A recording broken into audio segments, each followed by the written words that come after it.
Muy buenas tardes, bienvenidos a este espacio. Como siempre, estamos aquí cada mes tocando temas muy diversos desde la Facultad de Doctorado en Filosofía de la Universidad Teológica de Georgia.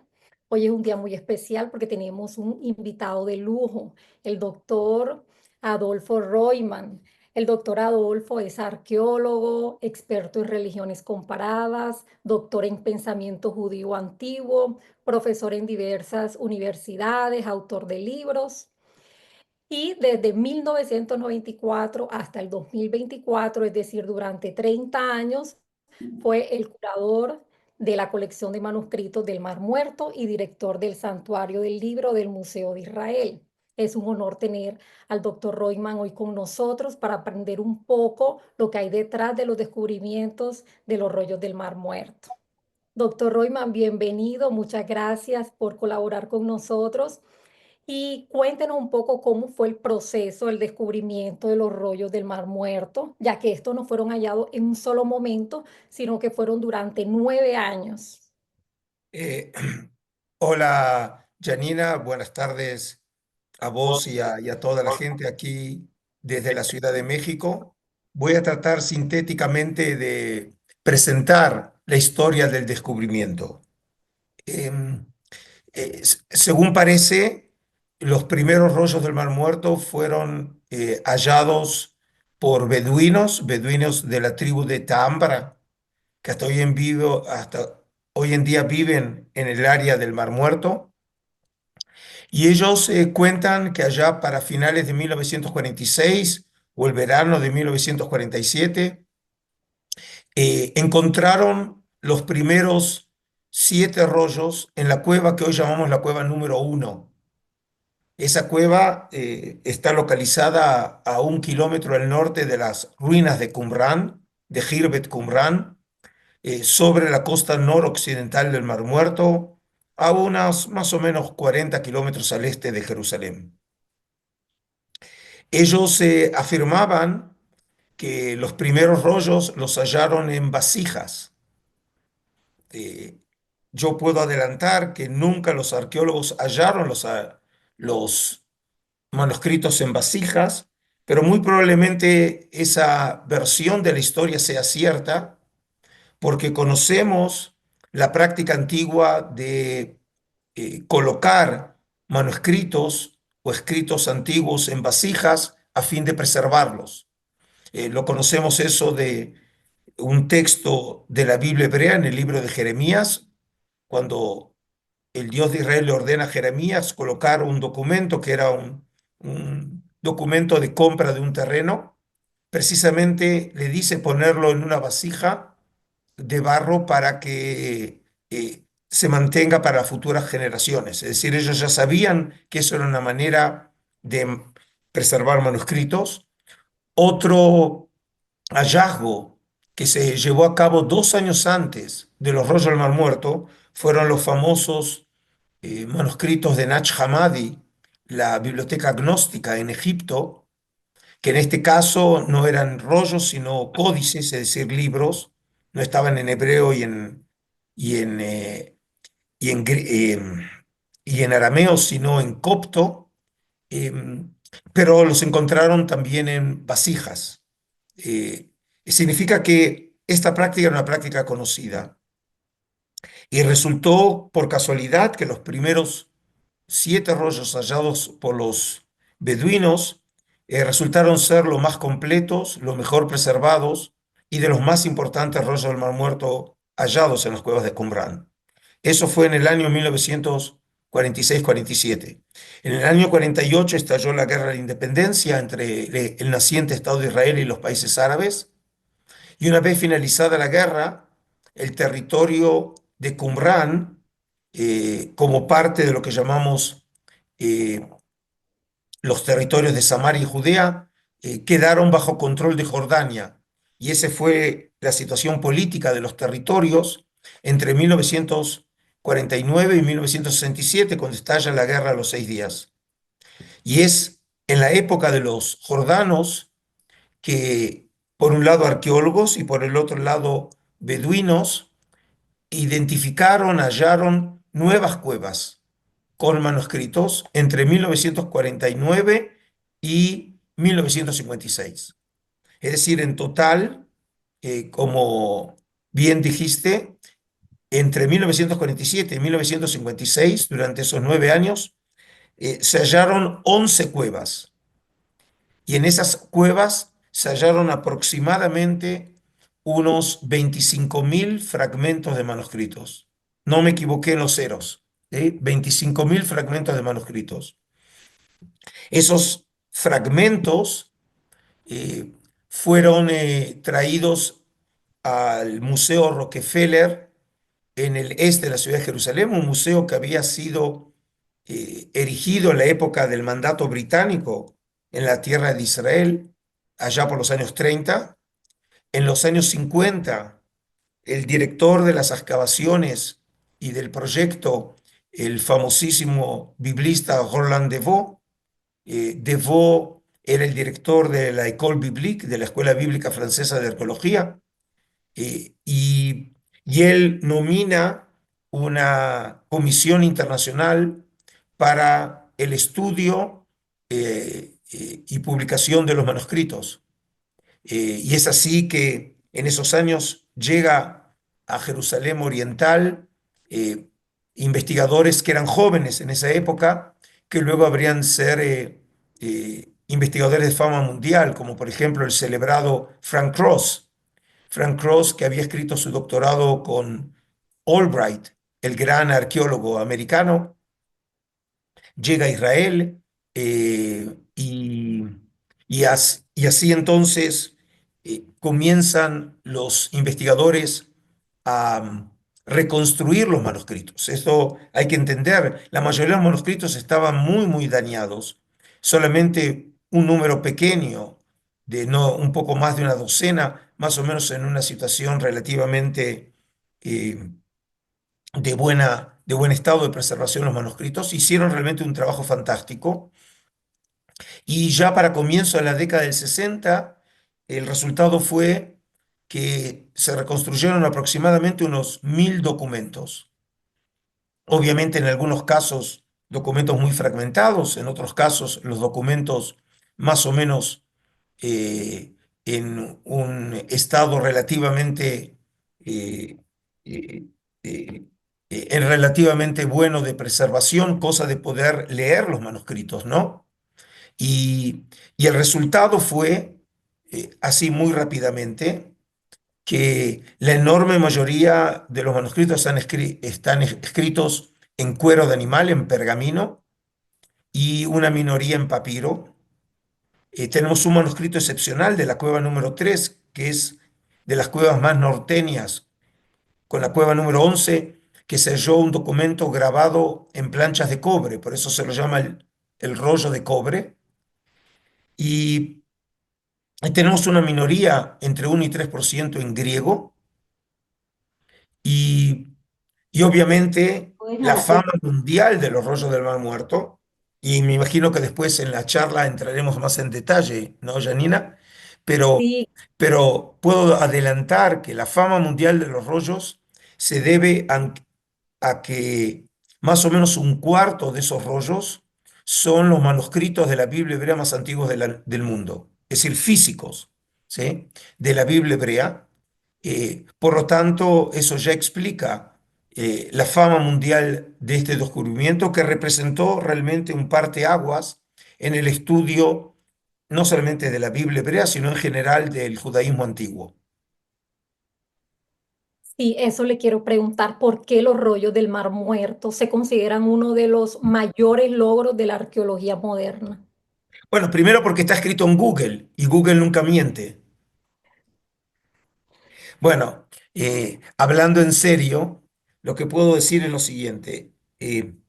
Tenemos que entender que estos manuscritos representan una enorme variedad de géneros literarios y nos echa luz por primera vez sobre la religión, la sociedad, la literatura, el pensamiento, la práctica de Israel hace 2000 años atrás en uno de los momentos más significativos de la historia antigua. Hay que recordar que estamos hablando de lo que llamamos la época grecorromana, es decir, solamente para ubicar al público, los manuscritos más antiguos que nos llegaron de Qumrán son de finales del siglo III, algo así como 250 antes de la era común, hasta mediados del siglo I de nuestra era. Es decir, tenemos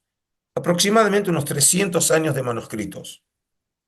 La primera vez que nosotros tenemos en las manos eh, documentos originales, escritos, leídos, transmitidos, estudiados por los judíos hace 2000 años atrás.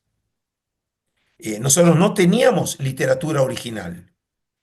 Lo que conocíamos de esa época era, por ejemplo, lo que nos había contado el gran historiador judío Flavio Josefo, segunda mitad del siglo I de nuestra era, cuando ciertamente todos los manuscritos de Josefo son cristianos, es decir, los judíos no transmitieron a Josefo.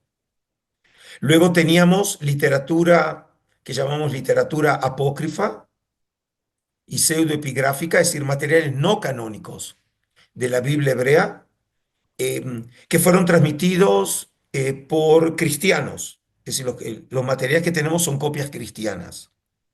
Y luego teníamos tradiciones tardías sobre los judíos que aparecían en la literatura rabínica o en algunos casos en los padres de la iglesia, pero no teníamos materiales originales. Y obviamente los historiadores necesitamos primero documentación de primera mano. Y ahora teníamos y tenemos documentos que, como dije, reflejan una enorme variedad de literatura. Tenemos, por ejemplo, más allá de los manuscritos bíblicos propiamente dicho, tenemos, por ejemplo, géneros literarios como literatura sapiencial, de sabiduría, tenemos material legal, tenemos material litúrgico, tenemos como 300 oraciones en Qumrán, muchas de ellas apócrifas, que no las conocíamos. Tenemos material escatológico, literatura de calendario.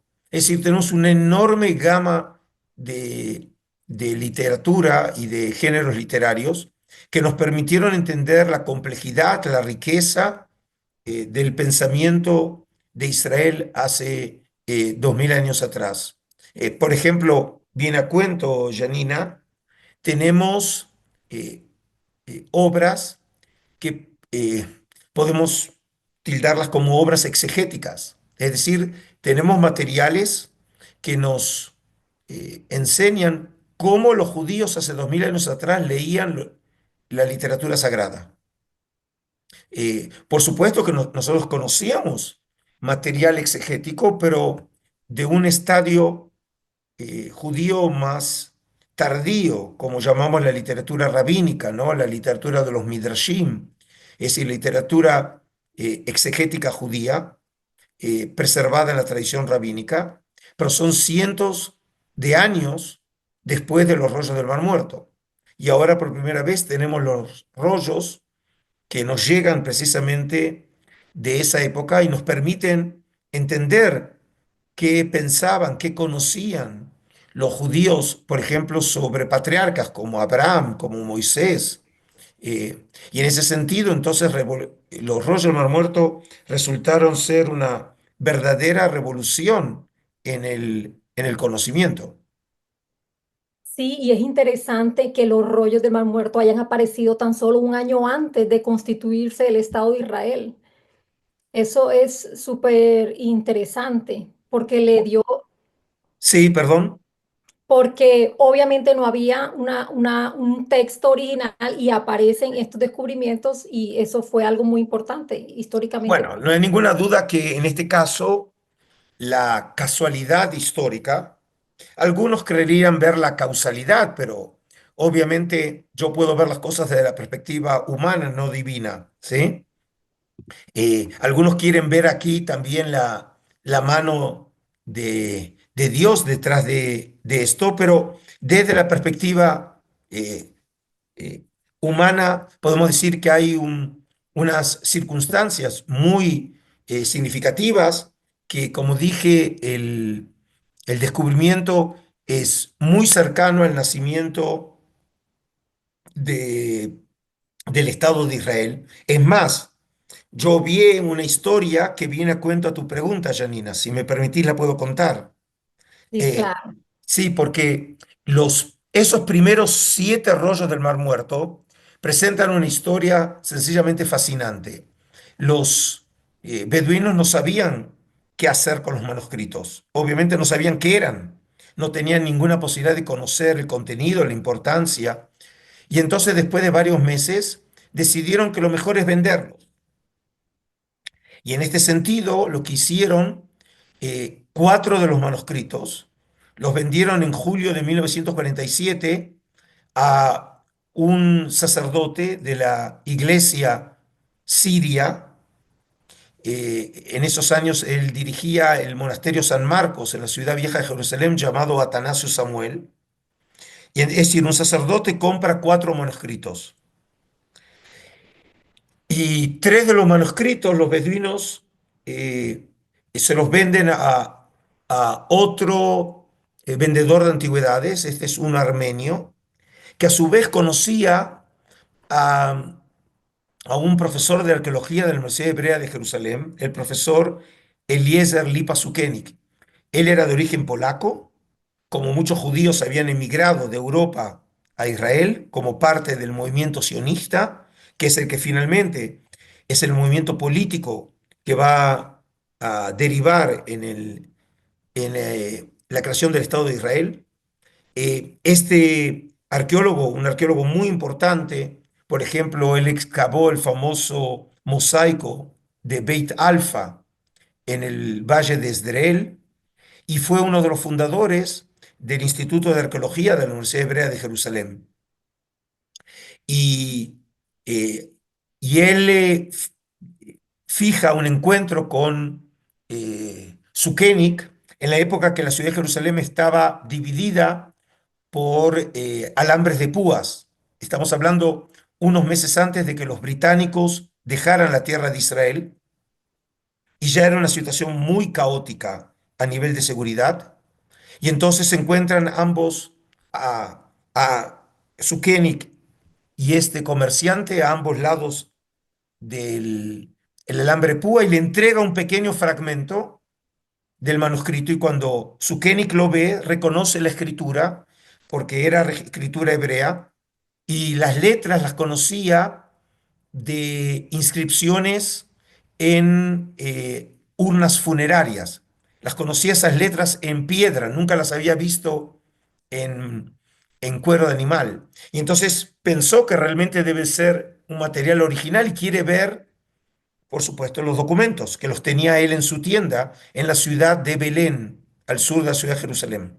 Y fijan el día de la visita. ¿Pero qué día fue? Fue el 29 de noviembre de 1947. Ese mismo día es el día de de la votación en las Naciones Unidas por la partición de Palestina. Es decir, cuando la comunidad internacional reconoce el derecho de la creación del Estado de Israel. Era un día de enorme carga y tensión, y entonces el hijo de Sukenik, que va a ser en la Guerra de Independencia el segundo comandante en jefe del ejército, le recomienda al padre que no vaya a Beit Lehem porque es muy peligroso. Pero obviamente el padre no le hace caso. Y lo que hace, que parece una película de Indiana Jones, se disfraza de árabe, sube a un bus en la ciudad de Jerusalén para ir a Beit Lehem y se trae 2 de los 3 manuscritos. Los- y después en diciembre termina comprando un tercer manuscrito, es decir, 3 manuscritos que compra para la Universidad Hebrea de Jerusalén. Y los compró los primeros 2 el mismo día que se vota la partición de Palestina por las Naciones Unidas. Es decir, aquí vemos que la historia de los rollos va junto con la historia del moderno Estado de Israel. Totalmente va de la mano. Bueno, esta pregunta tiene que ver precisamente con esa credibilidad. ¿Cómo podemos nosotros confiar en que los manuscritos realmente fueron escritos por quienes se supone son sus autores, así como los beduinos que no sabían que era eso que habían descubierto y mucha gente me imagino que era algo escrito sin importancia. ¿Cómo se demostró esa credibilidad? Bueno, en primero hay que entender, como antes ya te dije, que los manuscritos fueron hallados en cuevas próximos a estas ruinas arqueológicas de Qumrán. Ningún manuscrito fue hallado en las ruinas mismas. Es decir, todos los manuscritos fueron hallados en las cavernas, en las cuevas próximas a Qumrán. Las más alejadas, que dije cueva 11 y cueva 3, están aproximadamente a unos 2,5 kilómetros de Qumrán, es decir, están muy cerca. ¿Sí?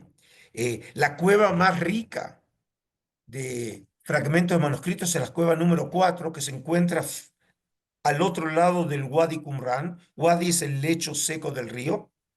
Y frente a los edificios tenemos la cueva. Solo en esa cueva se encontraron 16.000 fragmentos de manuscritos. Y es imposible llegar a la cueva si no se llega a través de los edificios. Es decir, que hay una conexión muy grande entre la cueva con los manuscritos y los edificios. Y algunas cuevas fueron halladas por beduinos, pero otros fueron hallados por arqueólogos en un contexto arqueológico. Es decir, que en este caso no estamos hablando de documentos que fueron comprados en el mercado de antigüedades y por lo menos y entonces se podía hablar por ahí de documentos falsos. No en este caso. Es decir, fueron hallados in situ por los arqueólogos. Y además de eso, con el tiempo se desarrollaron distintas técnicas para estudiar los manuscritos. Por ejemplo, una de ellas es el estudio paleográfico, es decir, el estudio de la escritura. Los estudiosos, por ejemplo, el que antes mencioné, el profesor Frank Cross, fue uno de los grandes estudiosos que a partir del desarrollo de cómo los escribas diseñaban las letras, se pueden datar los manuscritos de una manera relativa, no absoluta, estableciendo un patrón de desarrollo de la escritura.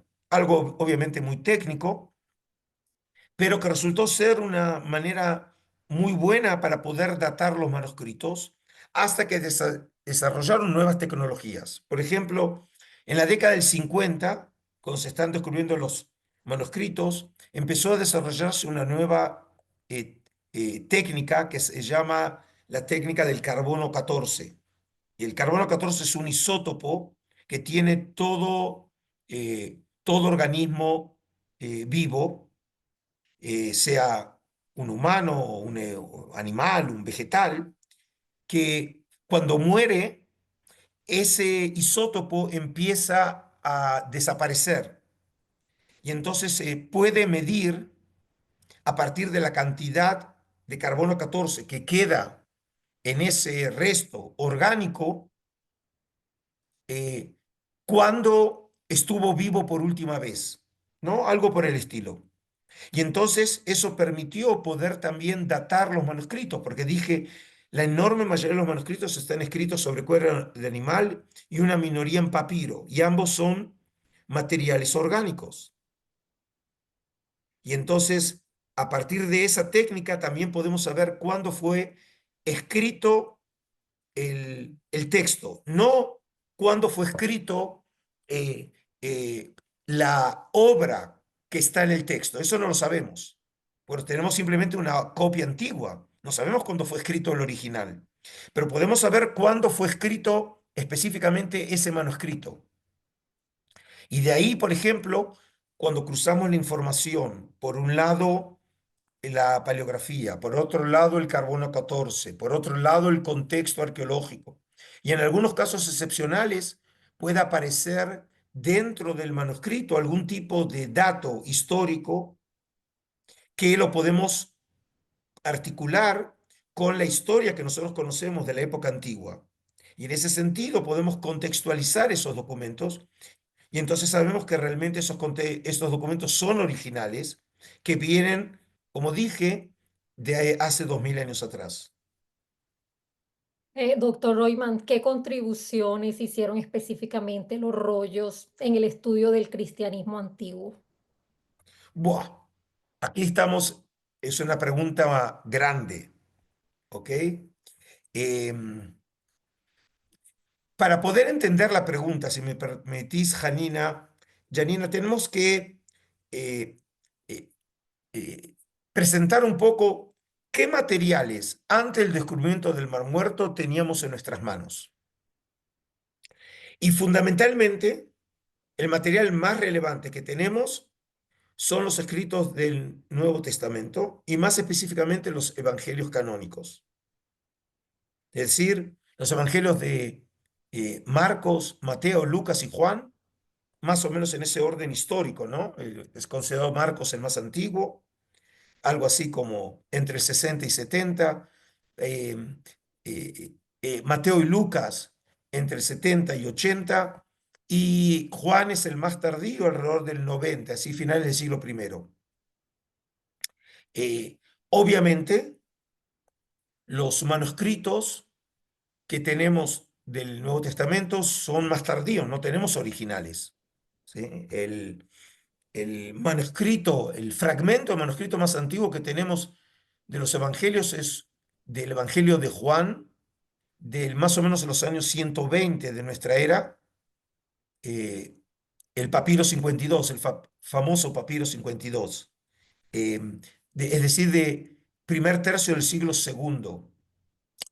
Y, y, y los evangelios, en última instancia, eh, reflejan ya un momento del desarrollo de este movimiento, que es el de los primeros seguidores de Jesús, que ya reflejan, obviamente, un desarrollo teológico a partir de el momento crucial en la fe cristiana, que es el momento de la resurrección.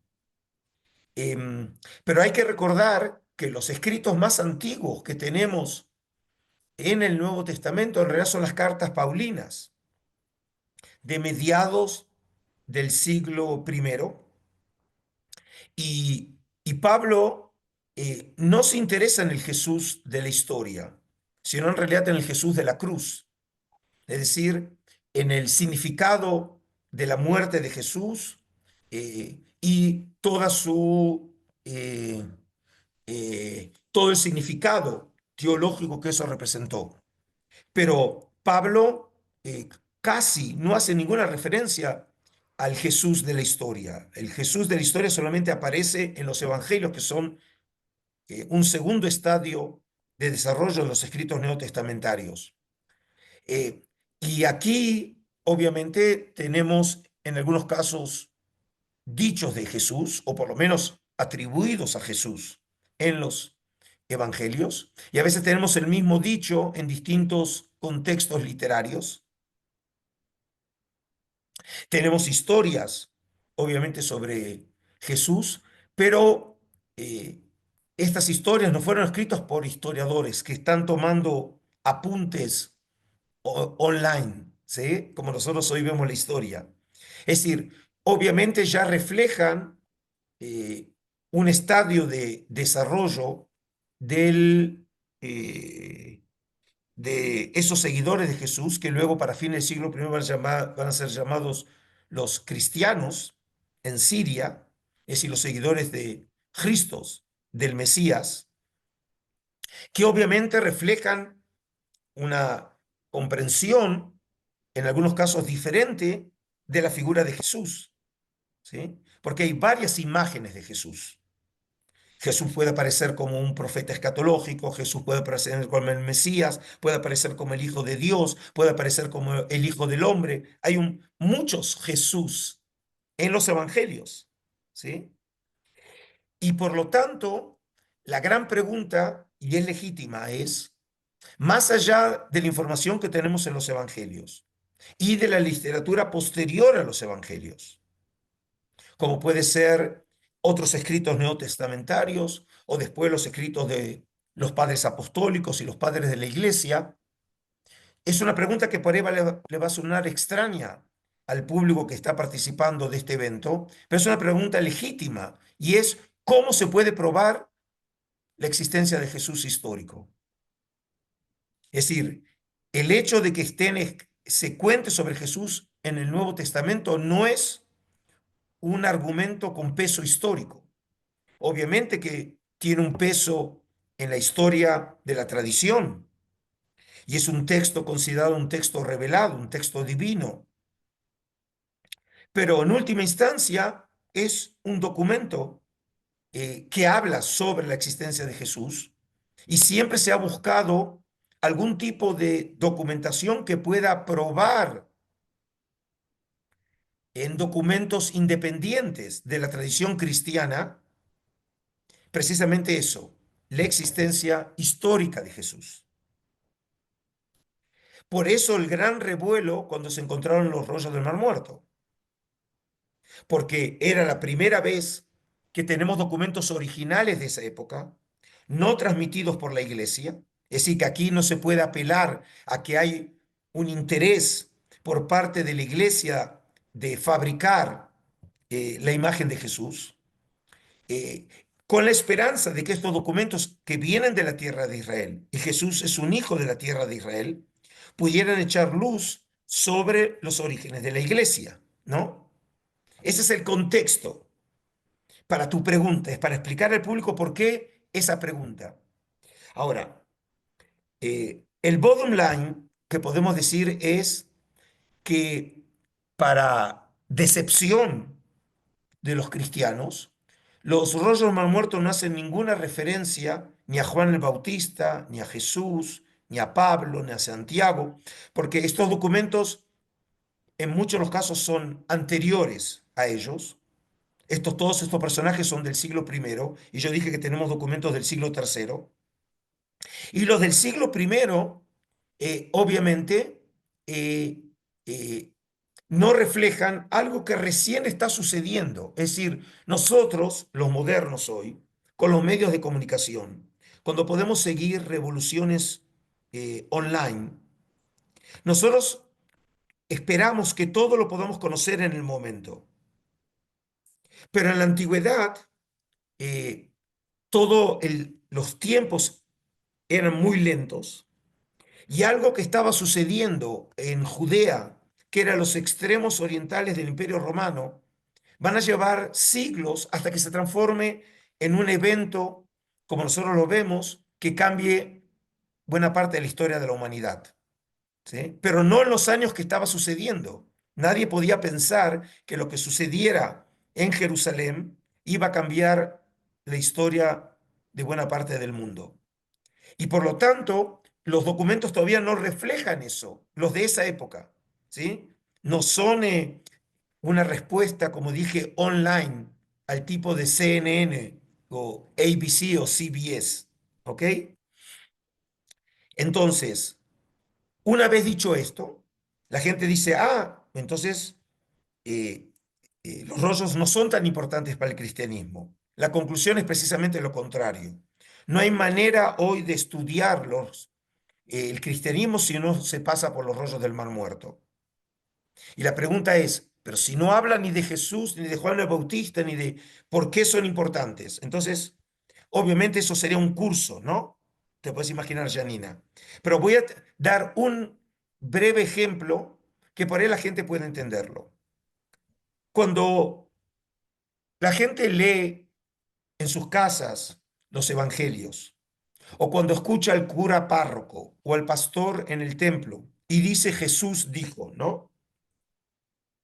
Obviamente no tenemos ninguna manera de saber si lo dijo o no lo dijo, más allá de lo que dice el texto. Es decir, uno puede creer por la fe que el texto realmente refleja las palabras de Jesús, pero no hay ninguna manera histórica de probar si lo dijo o no, porque no tenemos un documento alternativo independiente. Pero ¿qué cosa sí sabemos, Janina? Que no lo dijo en griego. Los escritos del Nuevo Testamento están en griego, pero Jesús hablaba arameo, obviamente sabía hebreo, puede ser que haya tenido algún conocimiento básico o algunas palabras en griego, no lo sabemos, pero era un judío de la tierra de Israel y lo que hablaban era arameo. Prueba de ello es que, por ejemplo, tenemos el famoso pasaje en Marcos del milagro de Jesús que levanta a una niña y el Evangelio preservó las palabras probablemente originales que dijo Jesús, talita cumi, que en arameo significa niña, levántate, ¿sí? Y el propio evangelista recibió esas palabras por tradición y escribe cuál es su significado en griego, porque obviamente sus lectores no saben arameo. ¿Y esto por qué es importante? Porque todos sabemos, si queremos entender al Jesús de la historia y nos queremos acercar a su figura, tenemos que acercarnos a su palabra. Pero la palabra que nos llegó de Jesús es una traducción de sus palabras. No tenemos el original. Y ahora, como bien saben, todos los que me están viendo y oyendo, no es lo mismo leer el original que una traducción. Los italianos se burlaban de los franceses cuando traducían al francés al Dante, diciendo traduttore traditore. Todo traductor es una traición, ¿sí? Porque desvirtúa, nunca se puede traducir el original. Es imposible, ¿sí? Por eso es tan difícil un texto para entenderlo cuando uno no entiende la lengua original. Eso significa que hay que entender que cuando leemos las palabras de Jesús son siempre una traducción de sus palabras.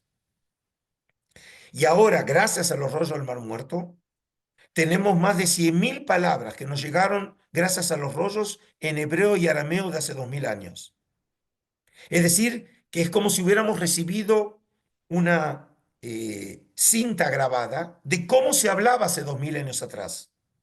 Y eso nos permite en muchos casos entender juegos de palabras, imágenes, ideas que aparecen en el Nuevo Testamento, pero en griego, y ahora las podemos recuperar gracias al hebreo. Maravilloso, uno cuando escucha todo esto quiere seguir aprendiendo, quiere comprender. Y es que nosotros los seres humanos tenemos esa necesidad de comprender. Por eso, antes de ir al espacio de las preguntas, quiero comunicarles que tendremos un curso espectacular con el doctor Reutemann.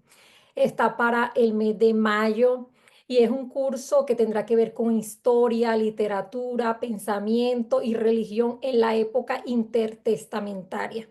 Así que les estaré enviando toda la información, pero es un curso espectacular. Son 12 horas de puro contenido valioso, 2 horas por día, 6 días.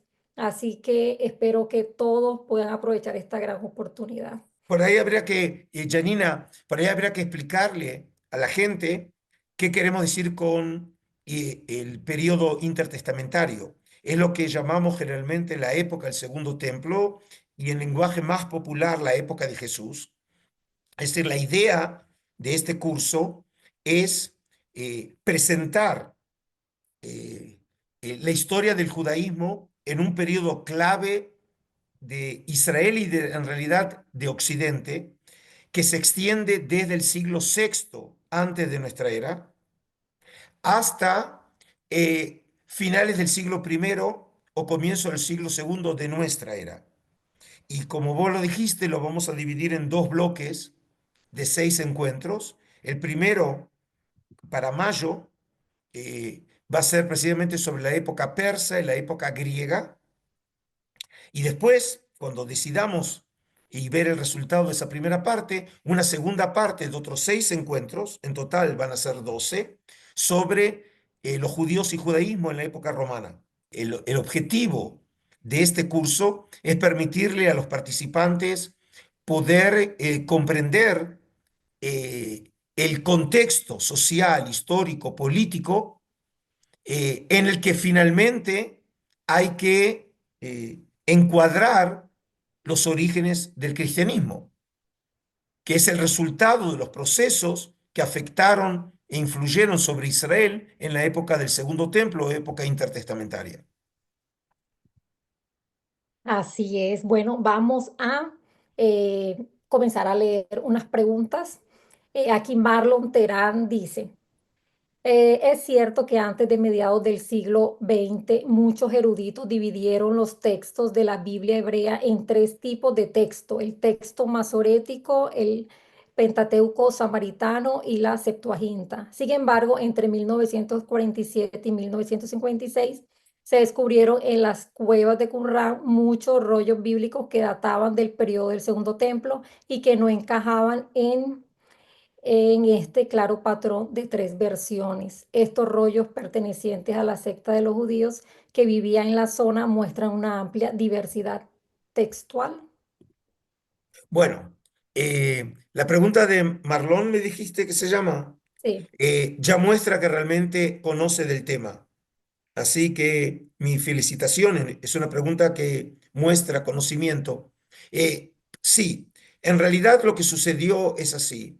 Eh, eh, Cuando nosotros abrimos la Biblia hebrea, ninguna persona normal se hace la pregunta qué es lo que está leyendo. Es decir, entiende que es el libro sagrado, que son las escrituras, que es un libro que tiene un papel central en la historia de buena parte del mundo. Y la versión que nosotros usamos es lo que se llama la versión masorética o versión tradicional o el Textus Receptus en latín, que es un texto que se fijó para finales del primer milenio de nuestra era, es decir, alrededor del 1000, más o menos. Por ejemplo, los manuscritos que nos han llegado de esos años, el considerado la mejor versión masorética de la Biblia hebrea es el Códice de Alepo, que a pesar de llamarse Alepo, no nació en Alepo en Siria, sino nació en Tiberíades, en la tierra de Israel, en el primer tercio del siglo X, y que forma parte de la colección que yo tuve a mi cargo hasta junio del año pasado, en el 2024, junto con los rollos del Mar Muerto, también uno de los tesoros nacionales o de la humanidad que tenemos es el Códice de Alepo, el original, ¿ok? Que es considerada la versión más fiel de lo que llamamos el texto que para entonces ya se había establecido como el texto estándar de la Biblia hebrea. Pero, por ejemplo, cuando se comparaba el texto masorético con el texto de la traducción griega de las Escrituras, lo que llamamos la Biblia alejandrina, hecha en Alejandría por los judíos entre el siglo III antes de nuestra era con el Pentateuco y después con otros escritos hasta finales del siglo I antes de nuestra era y el primer siglo de nuestra era, eh, muchas veces se encuentran lo que llamamos técnicamente variantes textuales. Es decir, en un lado aparece una palabra, en otra no aparece o aparece otra palabra. O aparece una sección y no aparece en otra sección. Y hay una tercera, y era lo que explicaba, estoy tratando de explicar la pregunta para los que no son expertos, ¿no? Y tenemos después el Pentateuco samaritano. Los samaritanos son una secta judía que existe hasta hoy en día, sus orígenes están en la época del Segundo Templo, em, que también presenta a veces lecturas, es decir, versiones del texto que no aparece en la masorética o aparece en griego, o aparece en la masorética y no aparece en griego. Es decir, tenemos tres posibilidades. Y obviamente cuando estudiamos los textos desde el punto de vista de la filología, de la historia, nosotros como historiadores no podemos establecer si son las palabras de Dios, pero sí queremos establecer si es un buen texto el que estamos leyendo, o fue un texto manipulado, o un texto que fue cambiándose a lo largo del tiempo. Porque en última instancia lo que tenemos son manuscritos. Y a veces eh, hay errores hechos por los copistas, pero a veces lo que sucedía es que había distintas familias de manuscritos, o explicarlo más o menos de esa manera. Y entonces cuando queremos leer la Biblia, y obviamente cada palabra de la Biblia hebrea tiene un enorme peso, ¿qué hacemos cuando tenemos dos o tres expresiones diferentes. O tenemos una sección que aparece en una versión y no aparece en otra. ¿Qué hacemos? ¿Cómo podemos establecer qué pasó con ese texto? Y entonces nos llegaron ahora los rollos del Mar Muerto. Y ahora, digamos, para explicarlo muy rápido, un tema obviamente complejo y tendría que hacerlo también con ejemplos, eso es otro curso, Janina, ¿sí? Eh, pero lo que tenemos es que los rollos del Mar Muerto nos prueban que en la época antigua, antes de la destrucción del Templo de Jerusalén por los romanos en el año 70 de nuestra era, existía lo que llamamos una situación de riqueza textual o polivalencia textual, lo que significa en palabras fáciles que dos judíos podían tener el mismo libro en la mano, el mismo rollo de un mismo libro, pero no tenían el mismo texto. Es decir, los judíos no se espantaban si el texto podía variar. Y tenemos variantes textuales en los textos. Esto no es una discusión teológica, los tenemos frente a los ojos.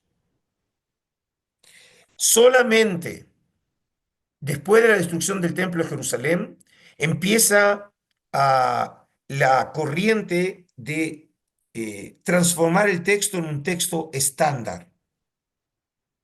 Y hoy sabemos, gracias a los rollos del Mar Muerto, que la versión masorética está representada en textos del Segundo Templo, es decir, en los textos del Mar Muerto, en versiones proto-masoréticas. Es decir, están en camino de ser masoréticas y más o menos un 40% de los manuscritos representan las lecturas masoréticas.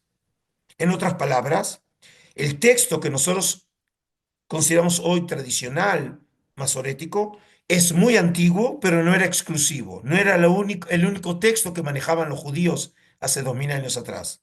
Y eso muchas veces nos permite entender qué ha pasado con los textos, cuándo han sido cambiados en algún momento de la tradición, y a veces incluso podemos hasta suponer por qué fueron cambiados.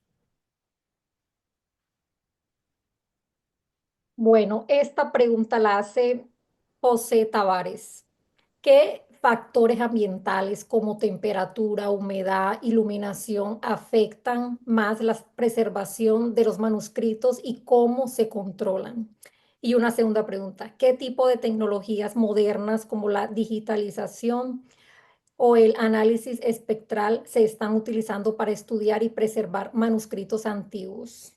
Bueno, otra pregunta que también muestra conocimiento. Bueno, voy a empezar la primera parte de la pregunta con una anécdota. Una vez estaba hablando con un miembro del laboratorio del Museo de Israel, jefe de departamento de papel, precisamente sobre la manera de preservar los manuscritos del Mar Muerto. Y entonces me dijo, Adolfo, ¿realmente querés preservar los manuscritos? Le dije, por supuesto. Entonces hay que devolverlos a las cuevas. Los manuscritos se preservaron en las cuevas debido al microclima que se creó dentro de las cuevas. Las cuevas, por ejemplo, en la zona de Qumrán, son de material de marga que tiene un alto porcentaje de humedad. Y entonces, con la sequedad del desierto de Judea, uno de los lugares más secos del planeta, y la humedad dentro de la cueva, y en algunos casos documentos que estaban dentro de las vasijas, se creó una situación de estabilidad de temperatura y humedad que permitió que realmente los documentos se preservaran. En algunos casos en un mejor estado, en otros menos, pero tenemos algunos documentos, por ejemplo, los documentos que tenemos en la colección del Santuario del Libro en Jerusalén. Nosotros tenemos los primeros 7 manuscritos hallados por los beduinos, más un octavo, el famosísimo rollo del templo, de la cueva número 11, que fue hallado en 1956 y llegó al Museo de Israel después de la Guerra de los 6 días, en 1967. Y es el manuscrito más extenso hallado en Qumrán, tiene más de 8 metros. 8 metros, ¿sí? Un documento de la época herodiana, algo así como finales del siglo primero ante nuestra era o comienzos del primer siglo de nuestra era. Y en ese sentido, por eso podemos decir que el clima creado en las cuevas es lo que permitió preservarlos. Hoy, por ejemplo, nosotros en las vitrinas, nosotros en el santuario tenemos un sistema controlado por máquinas que fueron traídas de los Estados Unidos, de California, eh, regido por dos sistemas de computación, donde nosotros preservamos los manuscritos con una temperatura plus minus 18 de 2, ¿no? Plus minus 2, 18 grados y 48 por ciento de humedad. Y de esa manera regularizamos la temperatura y la humedad. Los manuscritos no pueden ser expuestos a luz. Es el mayor enemigo de los manuscritos, es la luz. Por eso nosotros, por ejemplo, los exponemos con una luz fría, es decir, LED, la tecnología LED, ¿sí? Y no pueden ser expuestos de manera continua más de 3, 4 meses, los originales. Y después de eso los devolvemos a bóveda para que sigan descansando en total oscuridad durante meses para volverlos a exponer. Porque obviamente el primer objeto o objetivo nuestro es preservarlos para las próximas generaciones. También ellos merecen ver los manuscritos. Es decir, los manuscritos finalmente van a terminar desapareciendo como cualquier material orgánico. Así es la vida. Lo que podemos es lentificar el proceso de degradación de los manuscritos. Eso es lo que podemos hacer. Y la segunda pregunta tiene que ver, por ejemplo, los manuscritos hoy, para ser estudiados, se utilizan nuevas técnicas fotográficas, como es, por ejemplo, la de la tecnología de imagen espectral, spectral imaging, ¿sí? Que es, digamos, utilizar o aprovechar distintos grados de luz, es decir, son graduaciones que el ojo humano no puede ver, esas graduaciones, pero que permite en algunos casos recuperar letras que estuvieron escritas alguna vez en el documento y hoy el ojo humano no los puede ver, e incluso la fotografía eh, de rayos infrarrojos tampoco lo puede ver. Es decir, que uno aparentemente ve un texto que no tiene ningún resto de texto escrito y resulta ser que hay restos que otra técnica fotográfica puede recuperar. Y en el estudio de estos manuscritos, recuperar incluso una letra puede tener una enorme significación para los estudiosos. Excelente saber todo ese trabajo que hay detrás. No solamente ver los manuscritos ahí, sino todo el trabajo que ustedes tienen que hacer día a día y el conocimiento de todo esto, del ambiente, para poder preservarlos. Esta pregunta es del pastor Jorge Chávez. En estos fragmentos encontrados, ¿había información de cada uno de los libros de la Biblia o no? Tenemos restos de todos los libros de la Biblia hebrea, a excepción del libro de Esther. No hay restos de Megilat Esther y no hay tampoco de Nehemías. En algunos casos tenemos varias copias de un mismo libro. Por ejemplo, del libro de Salmos tenemos 36 copias, del Deuteronomio tenemos unas 30, de Isaías tenemos 21, 20 tenemos de Génesis, pero por ejemplo del libro de Esdras, porque en la antigüedad Esdras y Nehemías venían juntos, tenemos 3 fragmentos muy pequeños y es todo lo que nos quedó. Y del libro de Crónicas, que es un libro muy extenso, tenemos 4 líneas. Es todo lo que nos quedó. ¿Sí?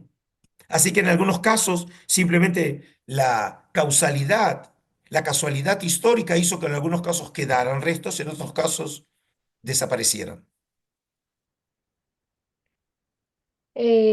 Rafael Arturo Blanco dice, de acuerdo a lo expuesto por el doctor Royman, me surge una pregunta. ¿Se han identificado algunos giros lingüísticos recurrentes en los evangelios? No entendí. ¿Qué significa? Si gracias a lo que encontramos en Qumran podemos entender algunos giros en el Nuevo Testamento. En los evangelios. Ujú. Bueno, mira, no sé si eso es su intención, pero voy a dar un ejemplo que por ahí eh, explica lo que él quiere decir. Por ejemplo, todos conocemos el famoso Sermón de las Montañas, ¿sí? El Sermón de la Montaña, en la versión de Mateo. En la versión de Lucas es el Sermón del Llano, ¿sí?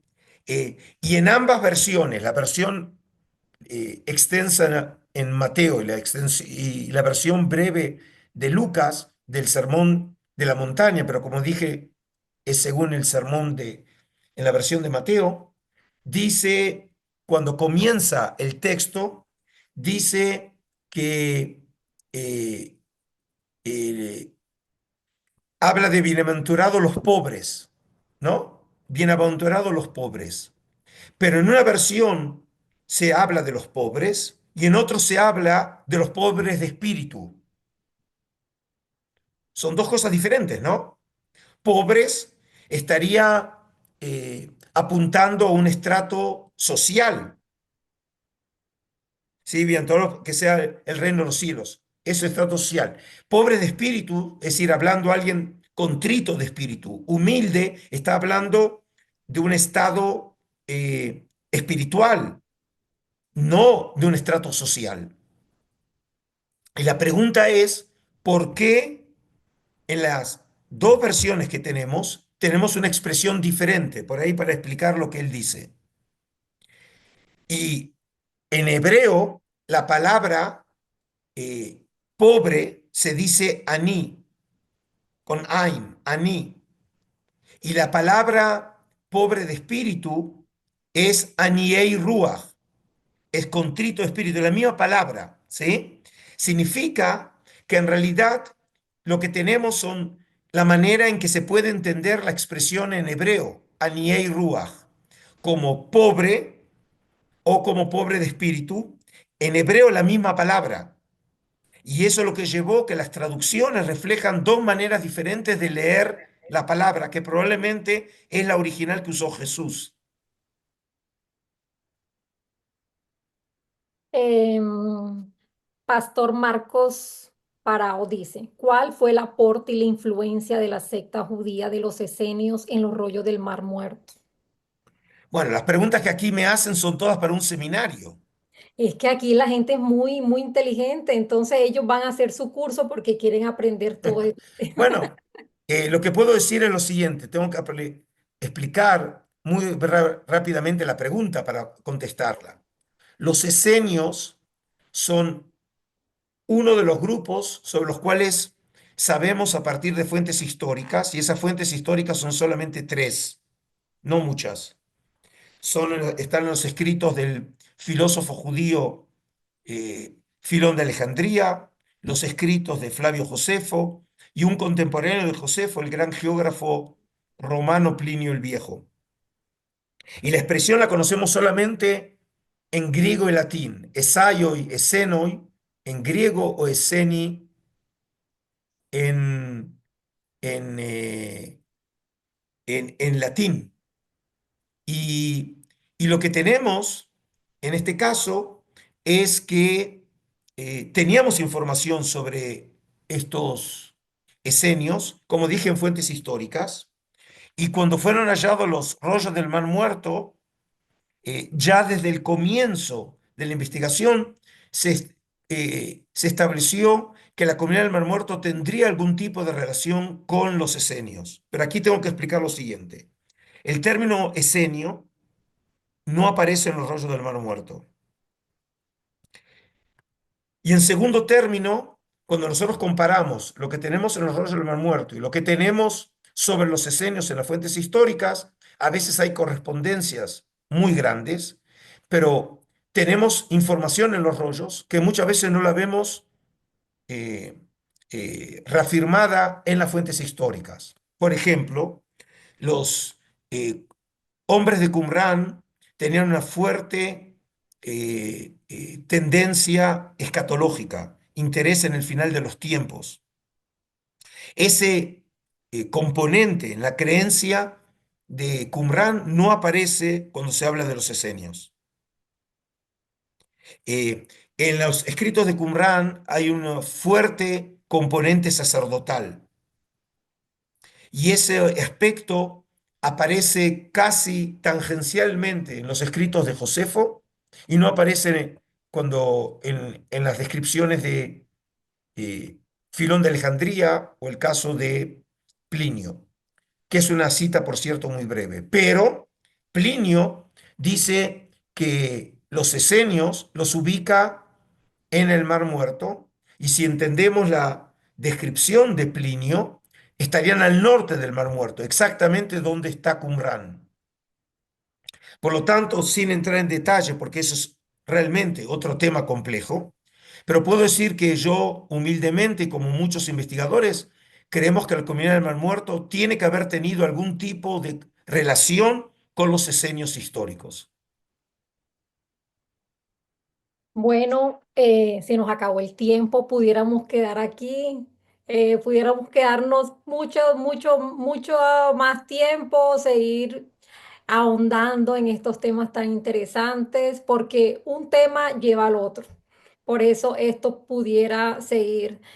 Pero se nos acabó el tiempo. Estamos muy agradecidos con el doctor Royman por colaborar con la Facultad de Doctorado de la Universidad Teológica de Georgia. Vamos a hacer este primer curso. Espero que todos los que participaron ahora, que fueron 60 personas, puedan hacerlo.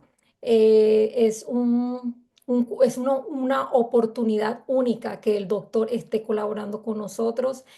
Ahorita les estaré enviando la información. Estamos muy agradecidos, doctor, por estar aquí con nosotros. Muchas gracias y gracias a todos por participar en este evento de la Universidad Teológica de Georgia. Bueno, yo Bendiciones para quiero, todos. despedirme, Janina, agradeciéndote a vos y a la universidad por abrir este espacio y por medio de ustedes poder llegar con estos temas tan interesantes, tan instructivos y tan fascinantes eh, al público en general, mostrando realmente la enorme riqueza de los rollos del Mar Muerto y de qué manera son significativos también, no solo para los judíos, sino también para los cristianos. Muchas gracias aquí desde Ciudad de México. Gracias. Gracias a todos. Bendiciones. Adiós.